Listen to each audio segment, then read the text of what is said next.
Olá, meninos e meninas aí do primeiro ano. Essa nossa aula vai ser nosso assunto novo aí do capítulo 5, tá? Pegue o material de vocês, o livro e o caderno para estar anotando aí. Lá na página 118, tá bom? A gente vai começar aí falando sobre geologia e geomorfologia, tá? Falando sobre o deriva continental e as placas tectônicas, como foi aí a descoberta aí dessas dessas teorias, né, desses processos aí geomorfológicos, tá, e geológicos também. Aí vocês abrem na página 118, a gente vai começar aí falando sobre a deriva continental, tá bom? Vou aqui abrir aqui um slide para vocês. Bom, deriva continental começou a partir de estudos, né, desse pesquisador chamado Alfred Wegener, né, que formulou em 2012 uma teoria chamada de deriva continental.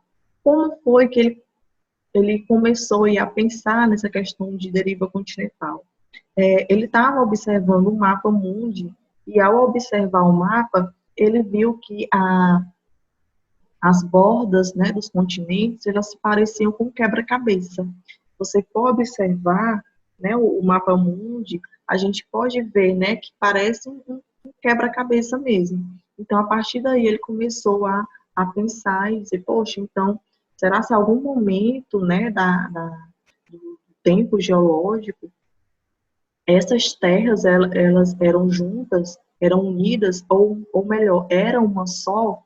Então, ele começou aí a ter esse pensamento e a pesquisar mais, aprofundar mais suas pesquisas nessa questão, tá certo? Então, a primeira coisa que ele fez foi estar observando o mapa e deu aí o start para a questão aí de ter só uma porção de terra e algo estava acontecendo ou acontece que fez com que essas porções de terras aí foram se afastando aí ao longo do tempo.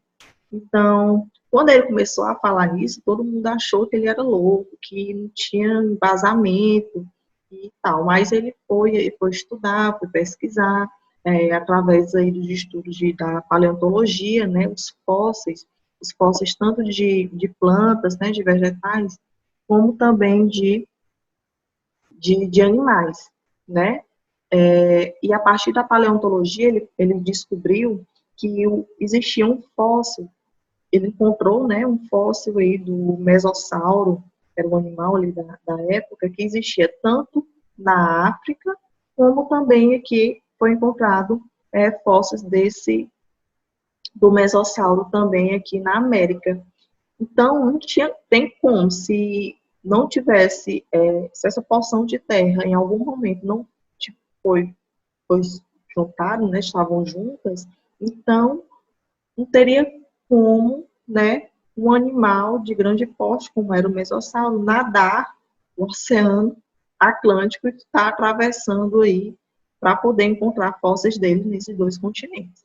Então, a partir daí, ele pôde embasar ainda mais a questão da deriva continental, tá? Também o clima, ele começou a estudar também o clima, né, o clima antigo, né, e até o clima atual dele, né, lá em 1912, 1915. E ele pôde observar que existiam aí também resquícios aí nas rochas, né, de que a América, ou melhor dizendo, a Antártica, ela tinha aí resquícios de climas temperados, né?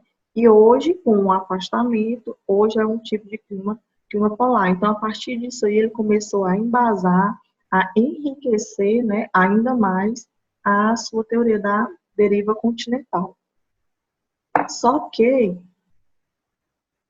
aqui está todo o processo aí que ele estudou, né? Aqui temos a Pangeia, não é isso? Que a Pangeia, Pangeia aí, o que significa Pangeia? Pangeia significa todas as terras, então era um continente só, não é isso? Era somente uma porção de terras, tá? Por isso que aqui, ó, que a gente encontrou, o Alfred Wegener encontrou hipóteses tanto na África como na América, por conta dessa junção aí das terras. Com os movimentos, né, que ele ainda iria, né, tentar resolver essa questão de que força, o que faz com que essas porções de terras se movimentem, né, se afastem, ele ainda iria, né, estudar a questão de que força é essa que faz com que esses movimentos aconteçam. E ele foi, ao longo dos seus estudos, aí adquirindo aí mais conhecimento e enriquecendo sua pesquisa. Então, aí a gente conhece aí a Pangeia, não é isso? E, a decorrer de milhões de anos, se dividiu-se em dois continentes, chamada Laurásia e a Gondwana, até chegar aí no cenário atual que a gente conhece, né? Que são todos esses continentes, né? E que ainda continua aí em movimento, certo? Bom, só que ele, o Alfred, ele faleceu em 1930, sem conseguir concluir aí sua, sua teoria, tá? Ele deu o pontapé, só que ele não conseguiu provar de que forma aí acontece esse movimento, que energia é essa que faz com que essas porções de terras se afastem, né, uma das outras. Então, lá na década de 60, 50, 60, outros estudiosos começaram aí a pegou, né, essa teoria, né, essa pesquisa do Alfred e começaram a aprofundar, né, a tentar concluir aí. Esses três aí foi o Henry Hess, o Donald Mackenzie e o Robert Palmer, né, que eles foram pesquisadores, são geólogos, cientistas, que começaram a investigar o interior do continente, baseado em registros sísmicos da época, né, que eles já tinham aí um estudo desses abalos sísmicos que aconteciam, tanto terremoto como vulcanismo, que acontecia lá na época, eles já tinham aí vários registros. Então, a partir desses registros sísmicos, né, da época, já tinha uma ideia, mais ou menos, de como é o interior do continente, o interior da Terra. E eles tinham já esse estudo, né, que é essas três camadas aí básicas, né, da Terra, que a gente pode observar aí a crosta terrestre, né, que é a camada mais externa, o manto, que é onde tem o magma, que é mais denso, né, mais plástico, vamos dizer assim, e o núcleo, certo? São mais os continentes situados sobre as placas tectônicas. Então, aí temos o primeiro estudo, vamos dizer assim, do Robert, né, do Palmer e do Mackenzie, que foram as correntes de convecção, né, das placas. Como foi que surgiu, né, começou esse estudo? Eles puderam observar, né, através das camadas da Terra, que o núcleo aí, ele é bastante quente, gente. O núcleo da Terra tem aí mais ou menos 6.000 graus, tá? E ao subir, né, ao chegar mais próximo à crosta, né, à borda, a gente vai ter aí mais ou menos 1.000 graus aí, tá? Então, é tudo muito quente. Então, aqui no núcleo ocorrem várias transformações, ebulições, explosões, né, que causam aí uma pressão bastante grande aí na Terra, certo? Então, a gente pode observar aqui, ó, que quanto mais próximo aqui do núcleo, menos denso é, mais leve vai ficar esse magma. Então, se é mais leve, então a tendência é o quê? Subir. Tá vendo aqui? Então, ó, subindo. Só que quando chega próximo à borda da crosta, por ela ser menos quente, vamos dizer assim, né? Porque a diferença aí, né? 6.000 graus para 1.000 graus, então ela é menos quente. Então, essas substâncias, né, elas começam o quê? A resfriar. E se resfria, fica mais pesada, então ela tende a descer, retornar. Então, fica aí esse movimento, tá? De esquentar, ficar mais leve, sobe e volta. E esse movimento, gente, né, vai gerando aí pressões, tá? Pressões. E originando, assim, as placas tectônicas, tá? Aqui a gente pode observar que em algum momento, né, desses movimentos aqui, vai ocorrer uma fissura na crosta, por conta da pressão, essa pressão ela vai ter que sair por algum lugar.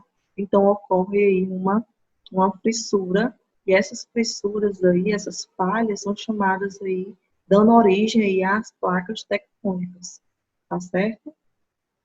E esse movimento aqui, que quando ocorre essa falha, vamos dizer assim, na crosta terrestre, pode ocorrer tanto de convergente, né, é uma indo na direção contrária, ou divergente, quando uma choca na outra, que a gente vai ver mais na frente. Aqui, ó.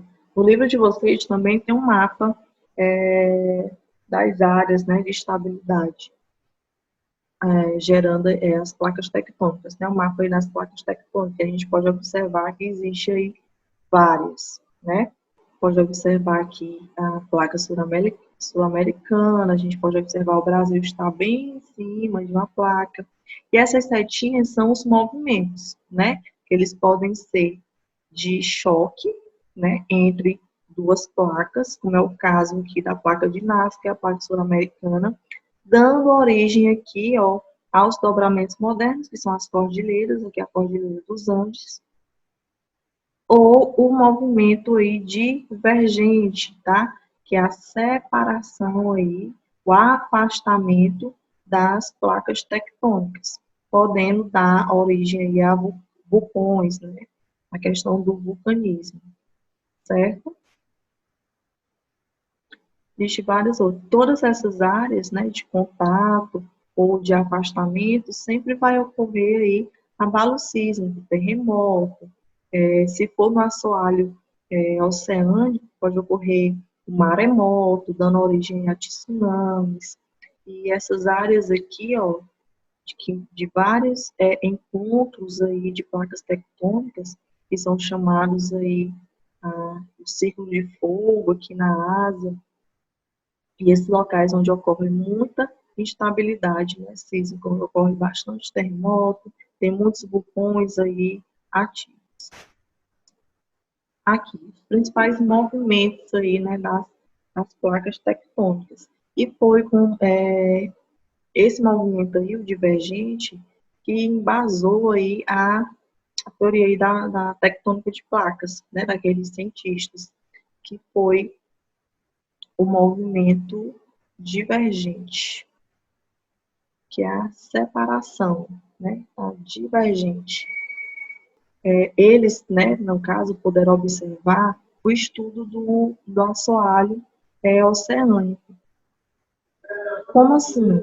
Eles puderam observar que no meio do oceano, as rochas elas são mais recentes. E as rochas mais próximas ao continente são mais antigas. E isso quer dizer o quê? Que ocorre o movimento aqui, né? Essas correntes de convecção que a gente estudou no slide, gerando pressão e expulsando aí o magma. E o magma, quando chega aqui no assoalho, ele é resfriado e transformado em rocha. Então, as rochas do meio do oceano, elas são rochas mais recentes. Então, tendo como aí o embasamento, né, da teoria da tectônica de placas, esse movimento aí divergente. eles puderam observar que no meio do oceano as rochas elas são mais recentes, tá? E quanto mais próximo aqui do continente, essas rochas elas são mais antigas, certo? Aqui a gente chama essa parte aqui onde o magma é expelido, a gente chama de fossas, né? As fossas oceânicas, tá? Ocorrendo aí essas falhas, aqui no caso o assoalho, né, oceânico, e o resfriamento aí dessa rocha, certo? Outro movimento bastante importante aí é o movimento convergente. O convergente é quando há aí o choque, né? O choque entre duas placas, tá? Aí aqui eu coloquei uma figura da placa de Nazca, que é bem próxima aqui à nossa placa sul-americana, que dá origem aí principalmente às cordilheiras, né? Que são um conjunto de montanhas, no caso aqui, a cordilheira dos Andes, tá? E o que são aí, o que é esse movimento convergente? São placas que vão de encontro à outra. A placa mais densa, essa aqui, ela mergulha para baixo da menos densa. É o caso aí do choque entre uma placa oceânica mais densa e a placa continental, que é a placa sul-americana. Quando essas placas se comprimem, elas acabam dando origem, nesse movimento aqui, dá origem às cordilheiras, né? São as cadeias, conjuntos de montanhas. Então, aí a gente pode observar como é aí o movimento convergente aí das placas tectônicas e a consequência aí desse movimento para o relevo. Outro movimento, a gente tem aí o movimento transformante, que é o quê? É o deslizamento de uma placa com outra, tá? São criadas por duas placas que deslizam uma ao lado da outra. O atrito, né, entre elas causa, né, muita tensão, que pode ocasionar aí em terremotos, né, que são os tremores aí de terra. Um exemplo dessa falha é a de San Andreas, né? Bem famosa aí, tem até um filme falando sobre essa falha, que fica localizada lá na costa da Califórnia, litoral oeste do México. Eu coloquei uma foto para vocês desta falha. E essa falha, ela é originada aí dos movimentos transformantes, né? Gente, até lá do satélite mesmo, dá para ver aí o espaço, dá para ver essa falha de tão grandiosa que ela é. Certo, gente? No livro de vocês, tem aí falando lá na página, deixa eu colocar aqui minha cara para vocês me verem. Pronto, estão me vendo agora. Lá na página 120, né, do livro de vocês, falando aí sobre os impactos, né, sociais causados aí por esses abalos sísmicos. E em decorrência aí de estudos, poderam observar que esses abalos, tremores, vulcanismo, né, tsunami, eles têm o número de mortes maiores são em países periféricos, né, ou países pobres, né, que nesses locais eles não têm um preparo, não têm uma infraestrutura para poder se adaptar a esses tremores. Então, aí tem até uma tabela no livro aí de vocês que fala sobre isso, né, os países periféricos aí, a gente tem a Indonésia, o Paquistão, o Irã e a Índia. E a gente vê aí o número aí de mortes que ocorreram por conta de tremores, tá? A gente viu aí 6.200 mortes lá na Indonésia, 87 mil mortes lá no Paquistão, 40 mil mortes lá no Irã. Comparado a mesma magnitude, né, de tremores ocorridos lá nos países centrais, ou países desenvolvidos, mais ricos, a gente vê que o número de mortes é bem menor. Por quê? Porque eles têm, né, mais preparo, a questão aí das construções, as construções nesses países desenvolvidos, elas são mais feitas, né, para se adaptarem a esses abalos sísmicos aí, podendo resistir, né, esses tremores. No caso dos países centrais também, eles têm todo um treinamento, né, desde criança, as crianças lá na escola, eles já têm um treinamento aí de como fazer, de como agir quando ocorrer aí um tremor, né. Já nos países periféricos, há um número alto de construções em áreas de risco. A gente vê muito aí essas construções sendo feitas de qualquer jeito, não há uma infraestrutura. Por isso que o número de mortes, quando acontecem esses tremores nesses países, são maiores, tá? Então, esse aí tem um texto bastante interessante, tá na página 121, né, contextualizando, fazendo a seguinte pergunta: será que os animais conseguem pressentir os terremotos? Então, quero que vocês dêem uma lida e é bastante interessante, porque nesse texto eles vão falar mais ou menos aí sobre a questão dos animais. Algumas espécies aí de animais, antes mesmo de ocorrer um terremoto, é como se eles sentissem, né? Eles se escondem, vão para algum lugar, uma área que eles possam se proteger. Então, é bem interessante esse texto para leitura e aprofundamento de conhecimento de vocês. E as atividades vai ficar aí, ó, as 3 páginas, 121, 122 e 123, tá bom? Fica aí para a atividade de vocês. Gente, qualquer dúvida que vocês tiverem, pode entrar em contato comigo pelo WhatsApp. A atividade somente por e-mail, tá bom? E-mail vocês já sabem, já coloquei lá no grupo. E coloque o nome, a turma, tudo direitinho, tá bom? Não esqueça. Até a próxima.